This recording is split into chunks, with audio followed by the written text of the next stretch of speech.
now is the time. If I'm ever going to do this, I should just get rid of everything and go traveling. And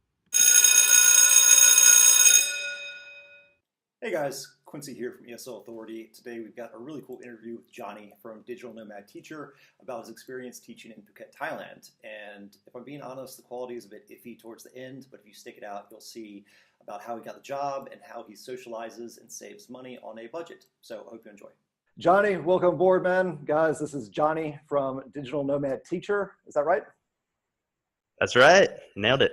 Yeah, and he is recently in Thailand, currently in Cambodia, but we are going to focus on his time in Thailand and kind of his overall experience teaching at the public school system.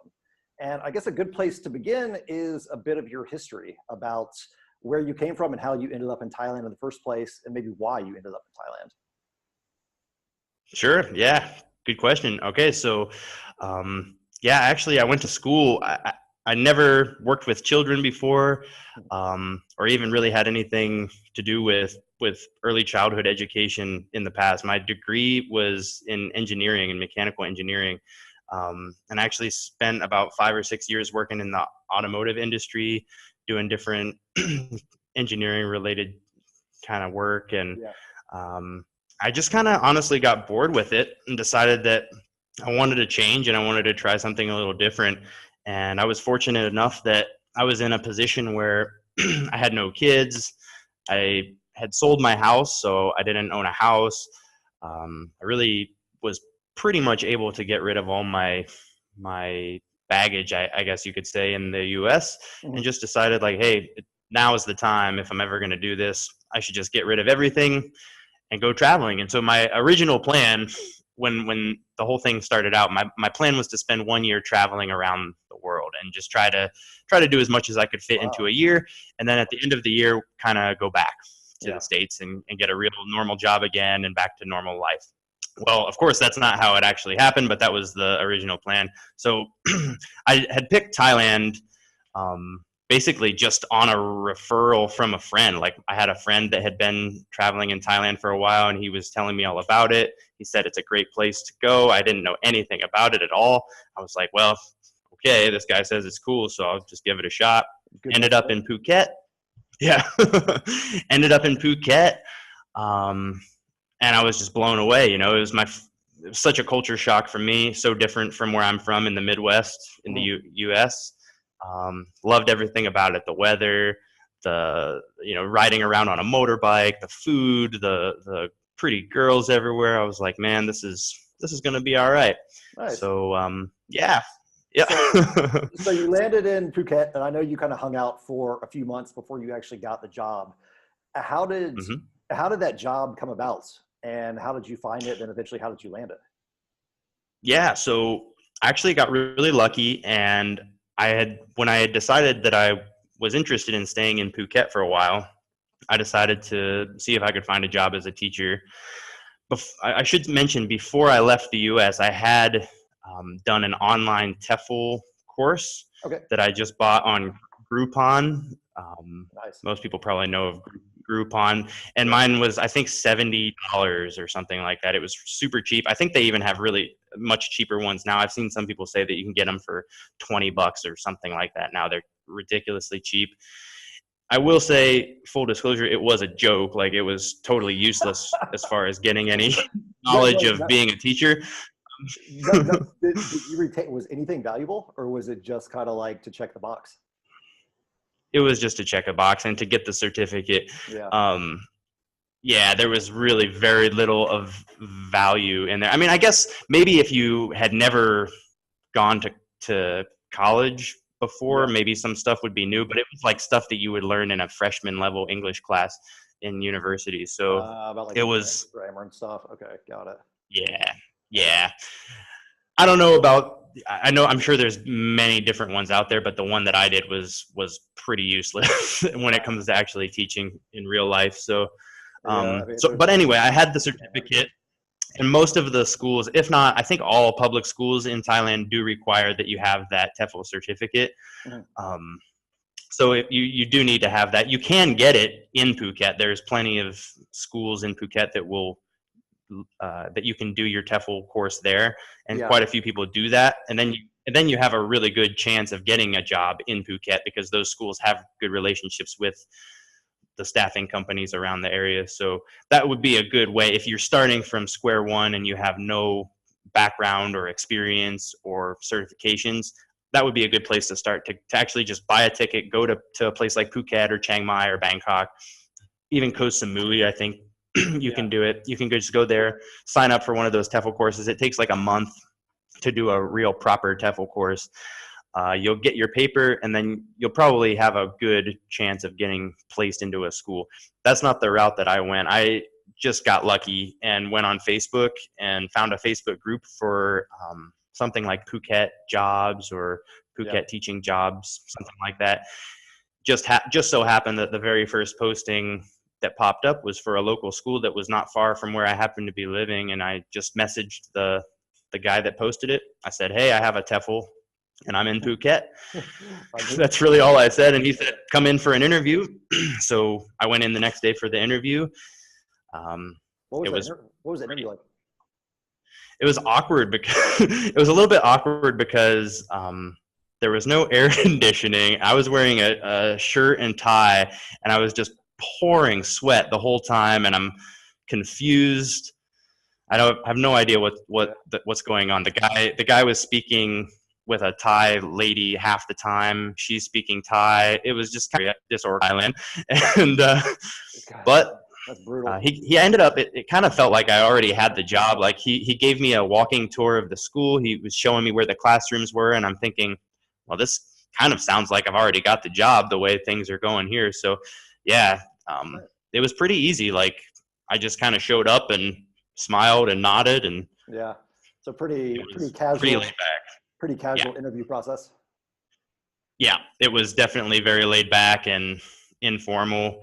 And then, the only thing that he criticized me for was my shoes. I had worn. I remember the only thing he had to say was like, "You need to get different shoes." Oh, yeah, okay, I can probably do that. What were you wearing, and what do they want?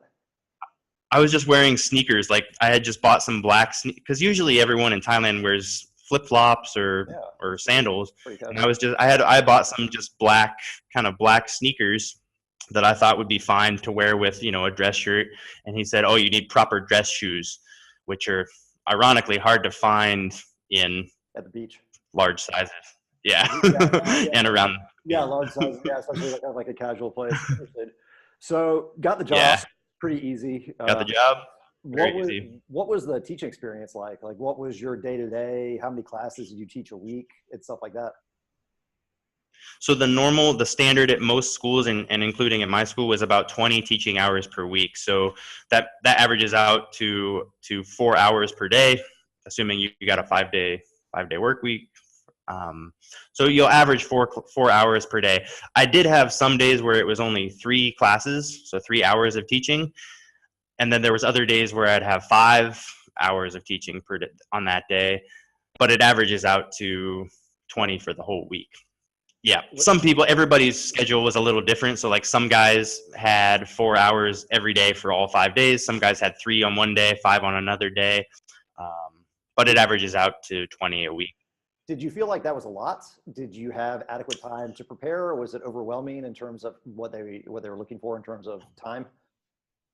It was just about right. So I would say that I had very little downtime, like very little free time to just, play on Facebook or whatever.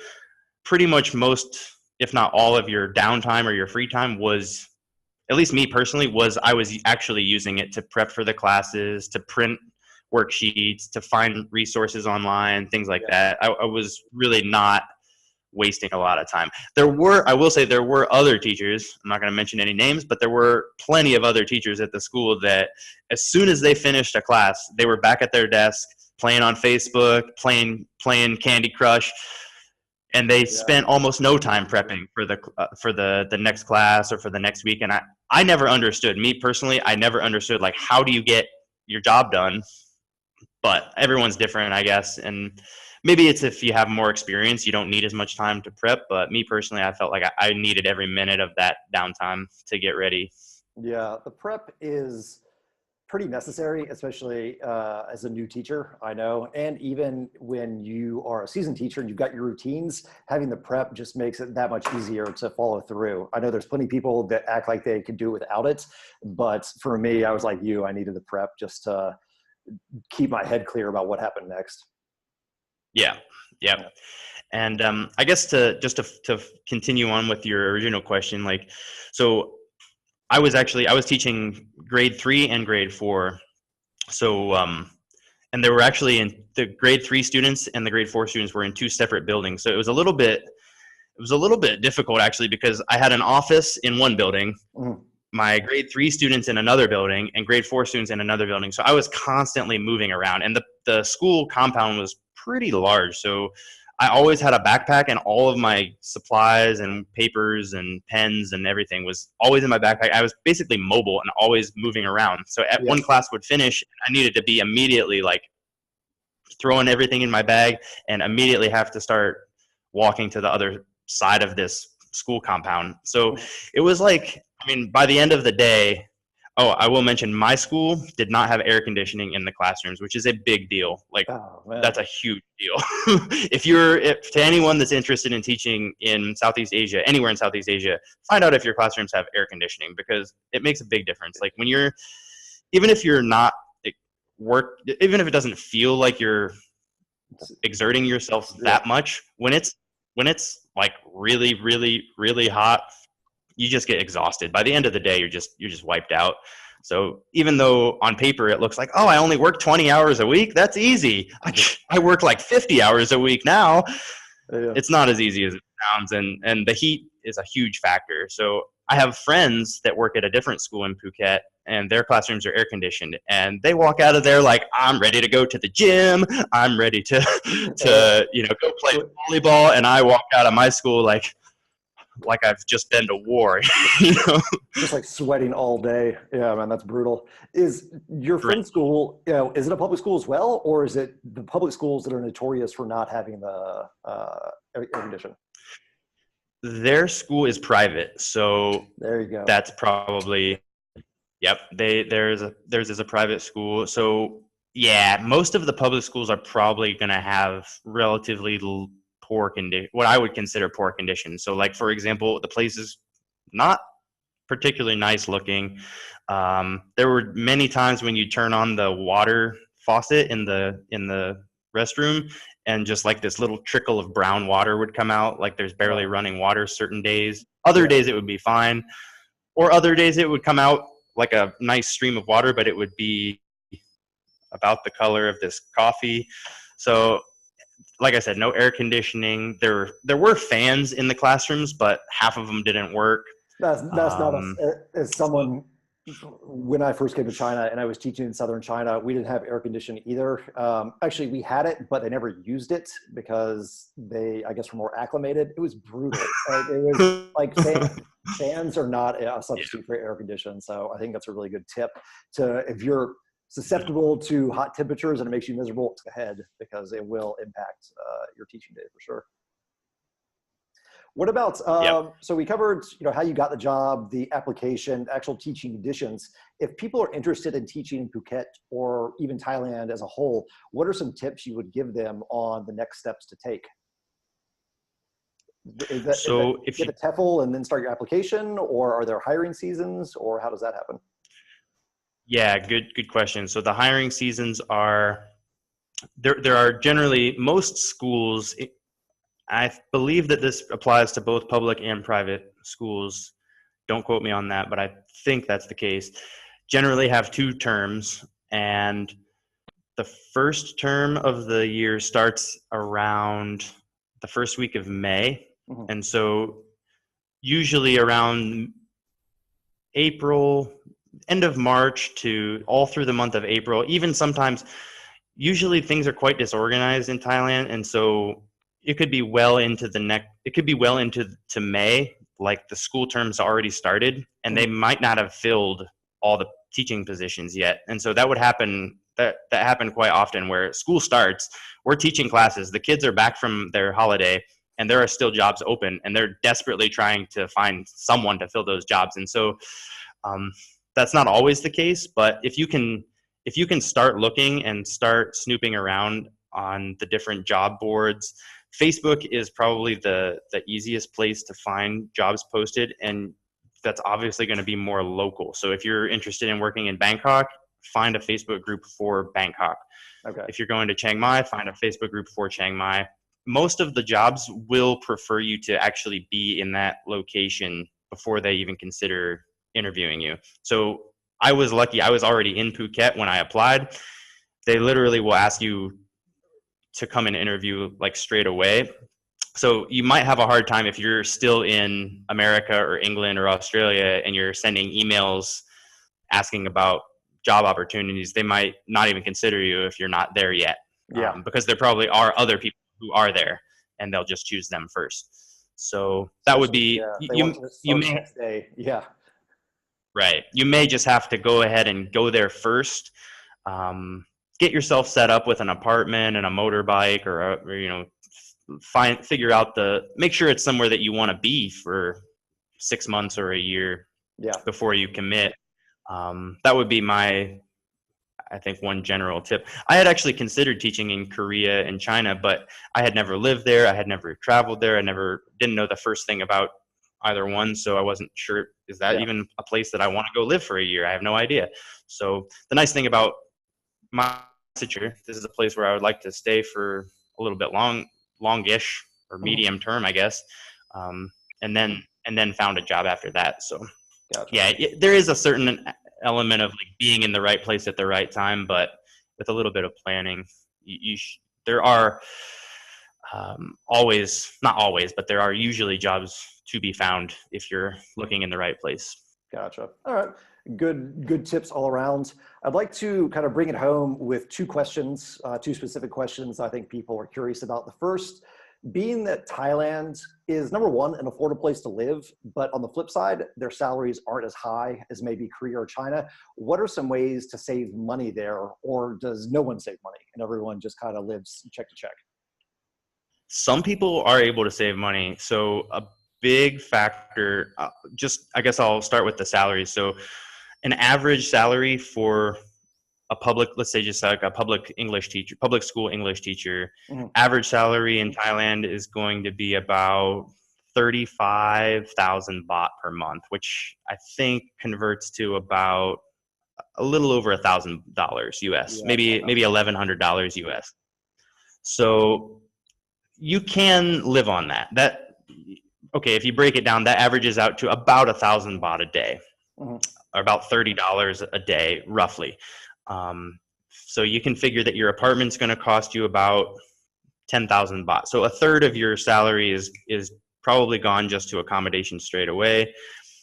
Once you get a motorbike, your transportation costs will be really low. You just have gas and some maintenance, but transportation is generally quite cheap, assuming that you do have a motorbike. If you're in a bigger city like Bangkok, I assume that you could take taxis or the SkyTrain. Yeah. So your biggest expense is probably food, or at least for me, my biggest expense was food. This is where there's tons of variability from one person to the next. So if you eat street food, you will spend very little money on food. Like a good street food meal could be 50 baht, which is like $1.50. So if you eat street pad thai every day, which is fantastic, and I did that probably hundreds of times. It's awesome. It's cheap.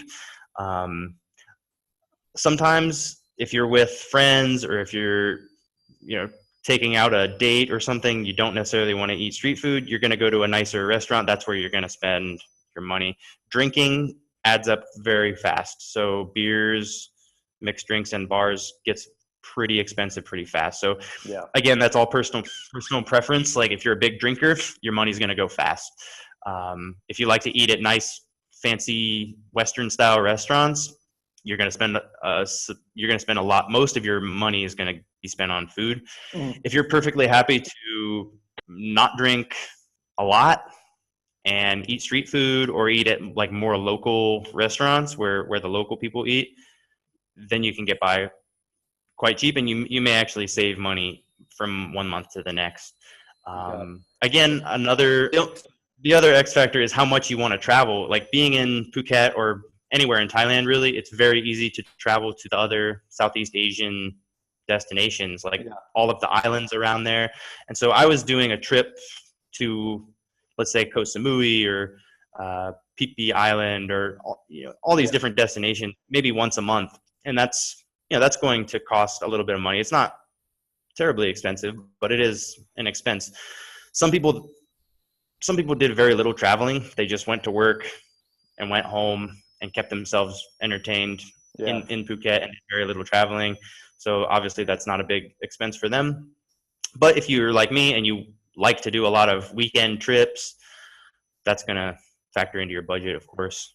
So it sounds like the keys here are to eat local when you can, to have a motorbike either to buy or to rent to minimize transportation costs, and let's see, I don't even know, just be conscious about your spending when you go out, because even though you can live comfortably, it does go fast when you treat yourself, whether it's traveling or eating out or partying or whatever. Exactly. Yeah. And Phuket is quite well known for its nightlife, especially the Patong. There's an area called Patong, which is full of bars and international restaurants and all kinds of other crazy things that I won't go into. But I will just say, like, one night out in Patong, you can blow your budget pretty fast. Like you can spend the same amount of money that you could spend in the whole week. Let's say just eating local food, you could spend that in one night in Patong. So you can do it. You can still do it and be fine, but you just gotta be smart about it, I guess, sparingly. Yeah. And be smart about it. So that's a good segue into the final question, which is about socializing and going out as an expat and, I guess, teacher in Phuket. Did you socialize a lot? Did you go out, and what was it like? And what's the teaching community like there when you're outside of school? Yeah, it's awesome. Actually, that was one of the best parts.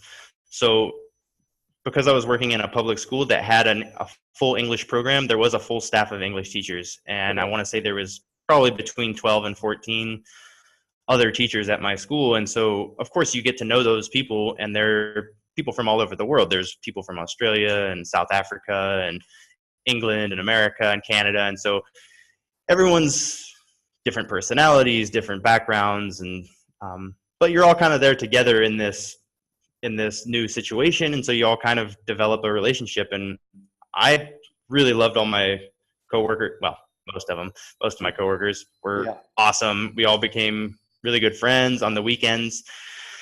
So let's say Friday afternoons after school was finished for the week, we'd often head down to the bar and have some beers. And so the social scene, that is one of the big advantages of working in an actual school versus teaching online, is the social aspect. You will meet a lot of other people who are teachers as well, and that will become like your social group.